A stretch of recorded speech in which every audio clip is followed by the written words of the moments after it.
నీ టైం అయిపోయింది, నీ టైం అయిపోయింది అనుకుంటున్నావేమో.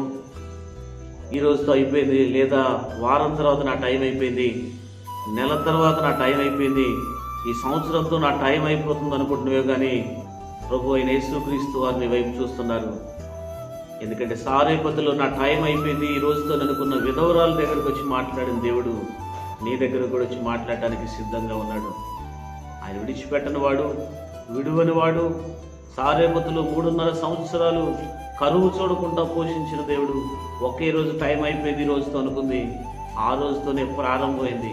ఒకవేళ దేవుళ్ళు నువ్వు విశ్వాసంగా ఉన్నట్టయితే నీ టైం అయిపోవటం కాదులే, కానీ ఎప్పుడైతే నీ టైం అయిపోయిందో అక్కడి నుంచి నీ టైం ఆరంభమైంది.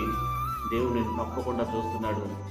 ఏలియాను పంపించినట్లుగా ఆశీర్వాదాన్ని నీ దగ్గరకు పంపించడానికి ఆయన ఎప్పుడూ సిద్ధంగానే ఉన్న దేవుడు. ఆయన విశ్వాసం ఎప్పుడైతే మనం కొనకుండా వెనకుండా విశ్వాసంలో మనం కొనసాగుతామో దేవుడు గొప్ప కార్యం జరిగిస్తాడు.